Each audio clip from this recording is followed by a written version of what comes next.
Hello नमस्ते बच्चों।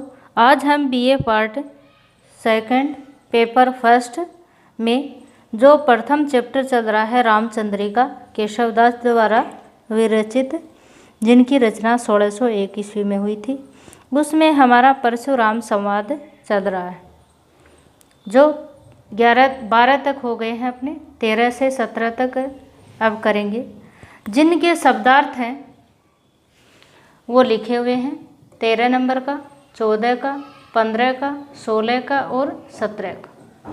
ये आप उतार लेना। फिर है लक्ष्मण के, अब परशुराम कह रहा है,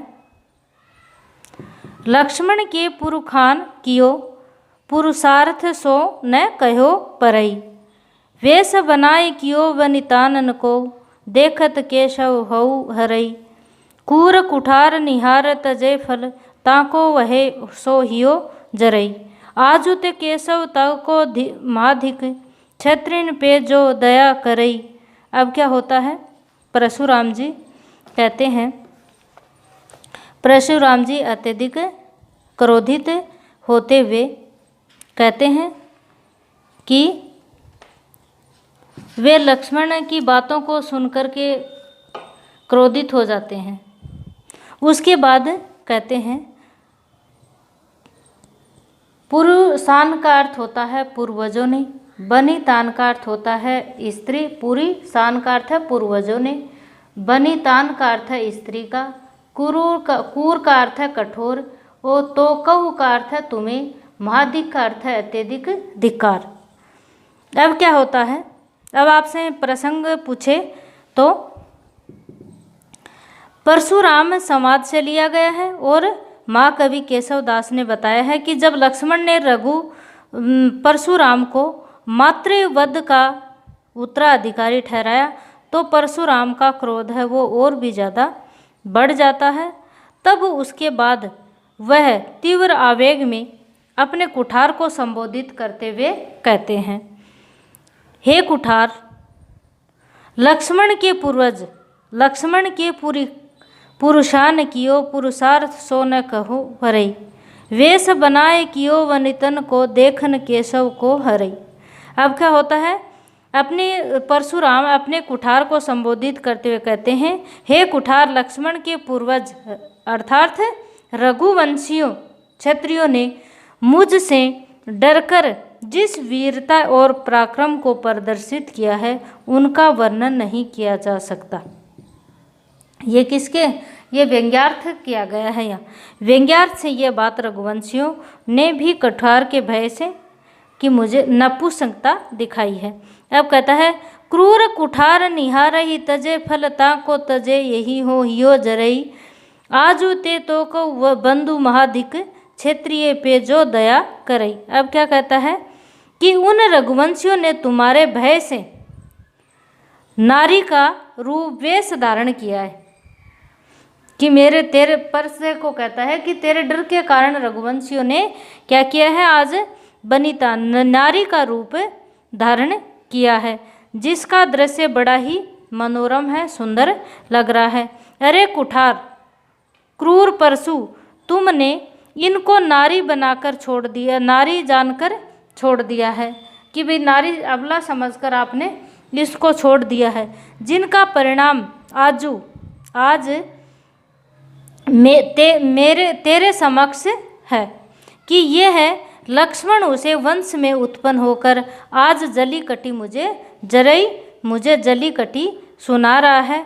यदि उस समय तुमने इनके पूर्वजों को, रघुवंशी हैं पुरुषान को या उनके पूर्वजों को तुमने यदि मार डाला होता तो आज यह लक्ष्मण है वो हमारे सामने इस तरह के शब्द नहीं बोलता, अपमानित नहीं होना पड़ता। तो कहता है, इसीलिए हे बंधु कुठार, अपने कुठार को कहता है, आज तो कऊ बंधु महाधिक क्षेत्रीय पे दया करई है। हे कुठार, हे बंधु, हे कुठार, आज तुझे अत्यधिक धिक्कार है यदि तुम इन क्षत्रियों पर यदि दया कर दी, कि यदि आपने पहले इनके पूर्वजों को तो छोड़ ही दिया, यदि लक्ष्मण को भी छोड़ देगा तो आज इन क्षत्रियों पर दया करे। यदि आजू तू इन क्षत्रिय राजकुमारों को छोड़ देगा तो यह तेरी क्षम्य गलती होगी। अक्षम्य जिनको क्षमा नहीं किया जाएगा, क्षमा नहीं किया जाएगा, कि आज तुम इन राजकुमारों को नहीं छोड़ना, तुमने इनके पूर्वजों को छोड़ दिया, यही बहुत बड़ी बात है। इसमें परशुराम है वो अपने इनके पूर्व जो कार्यों के प्रति हैं वो पश्चाताप किया गया है, और व्यंग्य की तीव्रता है, अनुप्रास अलंकार की छटा द्रष्टव्य है, और सवैया छंद है। अब है अगला 14 नंबर का। भृगुकुल कमल दिनेश सुनी ज्योति सकल संसार, जो ही चले ही इन सुसिन पे डारत हो जन भार। दिनेश का अर्थ होता है सूर्य, शिशुन का अर्थ होता है बच्चों पर। कि अब क्या कहता है, राम कहता है, वो अत्यधिक परशुराम जी अत्यधिक क्रोधित हो जाते हैं। तब उसके बाद राम उसे कहते हैं कि परशुराम को क्रोध में आया हुआ देखकर श्री राम कहते हैं, भृगुकुल कमल दिनेश सुनी ज्योति सकल संसार, क्यों ही चले इन शिशुन पे डारत हो जन भार। अब कहता है, हे भृगुनंदन, भृगुकुल कमल दिनेश कौन है? परशुराम। छोटे क्वेश्चन में पूछ लेंगे कैसे भी आपको। हे भृगुकुल कमल के सूर्य, दिनेश का अर्थ है सूर्य, आपने सारे संसार को, ज्योति सकल संसार, सकल का अर्थ है समस्त संसार को, जगत को तुमने जीत कर जो यश अर्जित किया है। हे भृगुकुल कमल सूर्य, आपने जो ये सारा जो यश प्राप्त किया है, मान सम्मान प्राप्त किया है, आपने जीत कर जो संसार में यश और मान सम्मान प्राप्त किया है, उसे आप इन शिशुन पे, इन बच्चों पर क्यों डालना चाहते हो? अर्थात ये रघुवंशी राजकुमार आपको पराजित कर देंगे, जिससे आपने जो यश कमाया है, वो अर्जित किया है, उन्हें वह मिट्टी में मिल जाएगा। क्योंकि ये कोई छोटे मोटे राजकुमार नहीं हैं, ये कोई छोटे शिशु नहीं हैं जो आपका सामना नहीं कर पाएंगे। आपका यह जो यश है वो भी समाप्त हो जाएगा। यदि ये इनके सामना हो गया तो आपको वो पराजित कर देंगे, और इससे आपका जो कमाया हुआ जो मान सम्मान है वो भी आपका नष्ट हो जाएगा। इसीलिए आप इसे युद्ध करने की बातें न करें, इन बच्चों को आप क्षमा करें। इसमें परशुराम और शत्रुघ्न भरत ने युद्ध करने का जो पराजय मिलेगी, तो इन भाव की व्यंजना हुई है कि भाई इनको मान सम्मान हानि का सामना करना पड़ सकता है, क्योंकि वो अवश्य ही उन्हें पराजित कर देंगे। रूपक अलंकार है, अप्रस्तुत प्रशंसा अलंकार है। आगे है अगला 15 नंबर का। राम सुबंधु संभार छोड़त हऊ सर प्राण हार हर, देहू हथारन डारी हाथ समेतन बेगी दे। अब क्या, सुबंधु अपने भाई, बंधु अपने भाई, सुबंधु अपने भाई, प्राण हर प्राणांतक, प्राण का अंत करने वाला, समेतिन जैसे हम बोलते हैं समेत, समेतिन का अर्थ है सहित। तो कहता है इस अवतरण में परशुराम कहते हैं कि परशुराम का कथन है ये, राम सुबंधु संभार छोड़त हो सर प्राण हर, देहु हथ यारन डारी हाथ समेतिन बेगीद। श्री राम को चेतावनी देते हुए कहते, परशुराम कहते हैं कि हे राम, अपने सुबंधु अपने भाइयों को संभालो, अर्थात इन्हें मना कर दो, अन्यथा इनके प्राण हर, प्राणों को हरने वाला या प्राणों को नष्ट करने वाला, मैं इनके प्राणों को क्या कर दूंगा, नष्ट कर दूंगा, और बाण छोड़ने वाला हूँ। अतः ये हथियारंडारी अतः हाथ समेत इन बेग, अतः अपने हाथों से हथियार फेंक दे, इनको बोल दो कि ये हथियार है, ये फेंक दें और अपने अपने हाथ काट कर मुझे दे दें। हाथ समेत इन बेगी दें, कि अपने हाथों को काट कर वो बेगी दे, मतलब जल्दी से जल्दी मुझे दे दें। अगला है, इसमें परशुराम की द्रव्योक्ति और अपनी जो आत्म श्लाघा, मतलब अपनी प्रशंसा खुद करना, खुद कर रहे हैं, इसलिए इसमें सहोक्ति अलंकार है। आगे है 16 नंबर का, सुनी सकल शोक गुरु जाम अग्नि, तपत विष अशेषन की जू अग्नि, सब विशिक्ष छोड़े सहिषो अखंड, हर धनुष करयो जब खंड खंड। जाम अग्नि का अर्थ यहाँ परशुराम से लिया गया है, जो आपको जाम अग्नि, जामद अग्नि, जामद अग्नि का अर्थ है परशुराम। तप विवश, तपस्या के बाण, अशेषन का अर्थ है संपूर्ण। अब कहता है कि ये राम का कथन है, सुनी सकल लोक गुरु जामदग्नि, तप विशिप्स अशेषन की जू अग्नि। हे समस्त लोकों के गुरु परशुराम,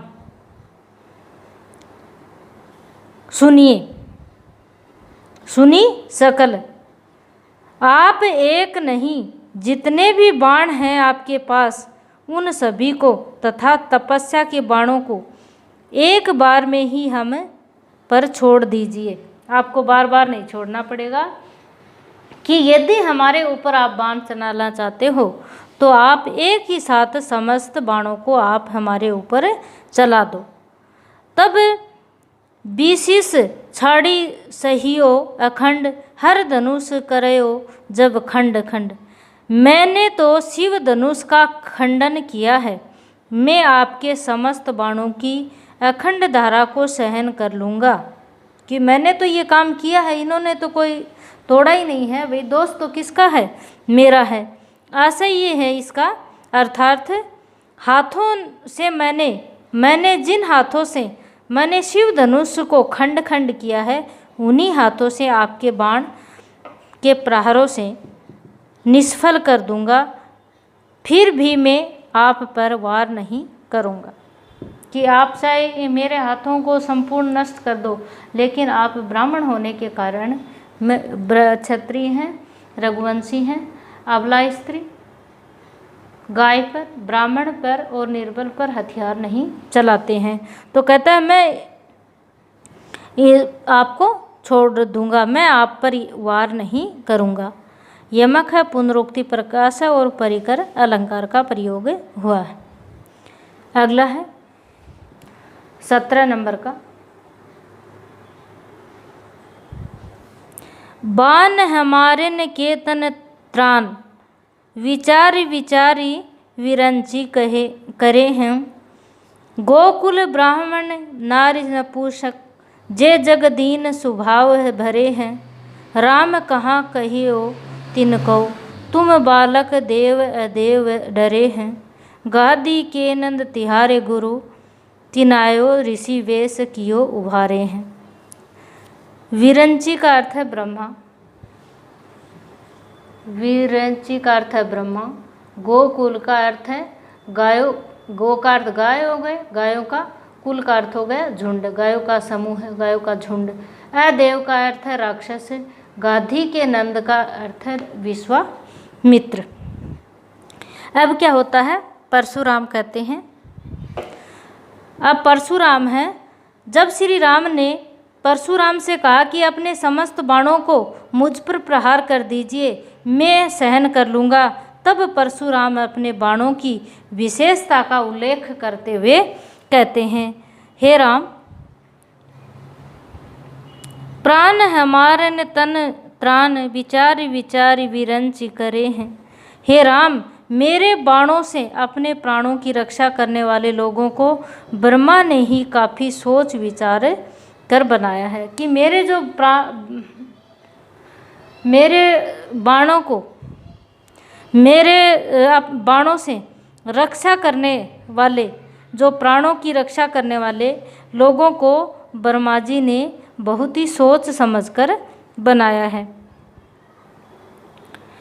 संसार में गायों के झुंड, गोकुल ब्राह्मण नारी नपुंसक कि संसार में गायों के झुंड, ब्राह्मण, स्त्री और नपुंसक और जो दीन वचन वाले, जे जग दीन स्वभाव भरे, दीन वचन वाले, इन पर मैं कभी भी अपने बाणों को नहीं छोड़ता हूँ। हेलो, आगे कहता है कि मैं अपने बाणों से नहीं छोड़ता। फिर राम कहा करियो तिन कहू, तुम बालक देव देव डरे हैं, गादी के नंद तिहारे गुरु, जनियो ऋषि वेश कियो उभरे हैं। अब कहता है विरंची का अर्थ हो गया ब्रह्मा, गोकुल का अर्थ हो गायों का समूह है, अदेव का अर्थ है राक्षस, गादी के नंद है विश्वामित्र।